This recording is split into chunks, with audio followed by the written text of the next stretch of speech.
Tu peux t'allonger confortablement.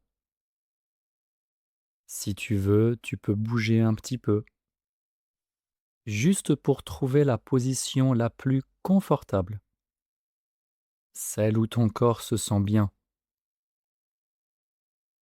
Et peut-être que tes yeux ont envie de se fermer tout seuls, sans que tu aies besoin de faire quoi que ce soit. Tu peux laisser tes bras devenir lourds, tes jambes devenir lourdes, comme si tout ton corps s'enfonçait un petit peu plus dans le lit à chaque souffle. Et c'est tout à fait normal de sentir encore plein d'énergie qui bouge à l'intérieur de toi. Elle est là et elle peut rester. On va juste l'écouter ensemble, tout doucement. Tu n'as rien d'autre à faire qu'à écouter ma voix. Dans une petite maison au bord d'un grand jardin, vivait une petite fille qui s'appelait Lila.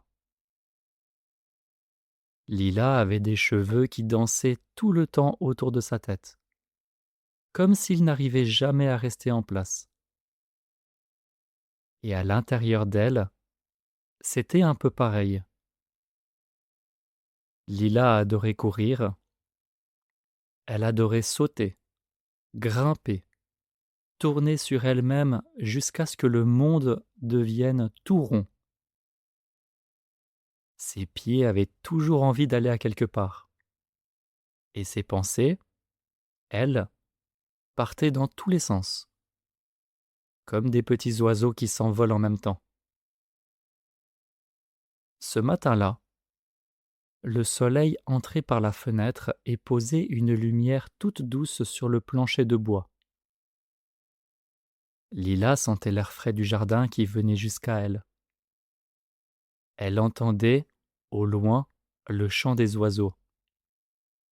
Et tout près, le petit tic-tac d'une horloge qui battait. Doucement, doucement. Mais à l'intérieur de Lila, ça allait beaucoup, beaucoup plus vite que le tic-tac de l'horloge. Ce matin-là, Lila avait voulu construire une tour avec ses cubes de bois.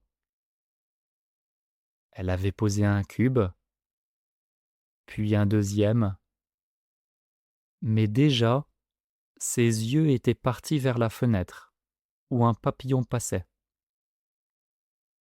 Alors elle avait couru voir le papillon. Et puis le papillon s'était envolé, et Lila avait vu son ballon dans un coin. Alors elle avait attrapé le ballon. Et puis le ballon lui avait fait penser à son tambour, et le tambour à sa boîte de feutres, et les feutres à un dessin qu'elle voulait commencer. Tout allait vite, très vite. Une idée poussait l'autre, comme des vagues qui n'arrêtent jamais. Et à la fin de la matinée, la tour de cube n'avait que 2 étages. Le dessin n'avait qu'un trait. Et Lila sentait, dans sa poitrine, comme un petit picotement, une sorte d'agitation qui tournait, et qui ne trouvait pas où se poser. Elle s'assit au milieu de toutes ses affaires, et elle souffla un grand coup. Quelque chose en elle avait envie de se poser, juste un instant, mais elle ne savait pas comment. C'est à ce moment-là que Lila la vit. Une petite plume, toute blanche, toute légère. Elle était entrée par la fenêtre, portée par un souffle d'air si léger qu'on ne l'entendait même pas. La plume flottait, là, devant Lila. Elle montait un tout petit peu, puis redescendait, puis tournait lentement sur elle-même, sans se presser. Lila la regarda, et sans même y penser, ses yeux se mirent à suivre la plume, doucement. La plume montait, et les yeux de Lila montaient avec elle. La plume descendait, et les yeux de Lila descendaient tout doucement. Et pendant qu'elle suivait la plume, quelque chose d'étonnant se passait à l'intérieur d'elle. Sa respiration devenait plus lente, plus profonde. Quand la plume montait, Lila respirait l'air frais, tout doucement, par le nez. Et quand la plume redescendait, l'air ressortait tout doucement par la bouche, comme un petit souffle de vent. Inspire avec la plume qui monte et souffle avec la plume qui descend. Et plus elle suivait la plume, plus les petits oiseaux pressés dans sa tête se posaient un par un sur une branche tranquille. Il n'y avait plus qu'une chose dans tout le grand monde, cette petite plume blanche qui flottait doucement dans la lumière. Lila continuait de suivre la plume des yeux, et petit à petit, elle remarqua que tout devenait plus clair, comme quand l'eau d'un étang, qui a été remuée, redevient lisse, et qu'on peut voir tout au fond. La plume glissa doucement jusqu'à sa tour de cube, et Lila eut envie d'essayer quelque chose. Elle prit un cube, un seul, et elle le posa tout doucement en respirant comme la plume lui avait appris. Inspire en montant, souffle en posant le cube, et puis un deuxième cube, calmement. Inspire, souffle. Et cette fois ses yeux ne partaient plus par la fenêtre. Il restait là, posé sur sa tour, comme il s'était posé sur la plume. Un cube après l'autre, sans se presser. Et la tour montait, montait, plus haut qu'elle n'était jamais montée. Lila sentait, dans son ventre, une sorte de chaleur calme et solide. Ce n'était pas que son énergie avait disparu, non, elle était toujours là, toute sa belle énergie.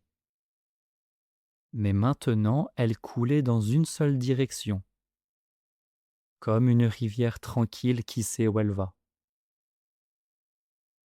Et Lila comprit, sans même avoir besoin de se le dire, que chaque fois qu'elle suivrait la plume, en vrai, ou rien que dans sa tête, son monde intérieur deviendrait calme et clair, comme l'eau lisse de l'étang. Cette sensation-là resterait avec elle, longtemps après que la plume se soit envolée. Quand la tour fut finie, belle et haute, la petite plume blanche remonta tout doucement dans l'air. Lila la regarda monter, monter, et juste avant de repartir par la fenêtre, la plume sembla se poser une dernière fois tout au fond d'elle, quelque part dans sa poitrine. Et Lila sut qu'elle était là, maintenant, sa plume à elle, tout au fond, bien au chaud. Elle n'avait plus besoin de la voir pour la retrouver. Il lui suffisait de fermer les yeux de respirer doucement, et la petite plume se remettait à flotter à l'intérieur d'elle, qui monte quand elle inspire, qui descend quand elle souffle. Et cette petite plume serait toujours là, tout au fond d'elle, prête à flotter doucement, chaque fois que Lila aurait envie de retrouver son calme et sa belle lumière claire. Maintenant, Lila se sentait bien, tout son corps était calme, et dans sa tête, c'était doux et clair, comme l'eau lisse de l'étang au soir.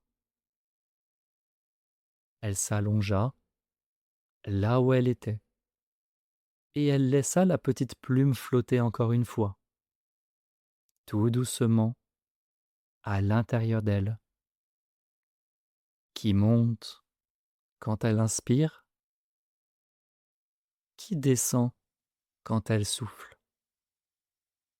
Et à chaque fois que la plume descendait, Lila s'enfonçait un petit peu plus dans la douceur. Son corps devenait lourd et tout chaud et tout tranquille. Autour d'elle, le monde devenait plus doux, plus flou, plus silencieux. La lumière du soir se faisait toute tendre. Les bruits s'éloignaient doucement, et il n'y avait plus rien à faire, plus rien à attraper, plus nulle part où aller. Juste la plume qui flotte, qui monte tout doucement et qui descend doucement, doucement. Tu peux te laisser flotter, toi aussi, vers le sommeil.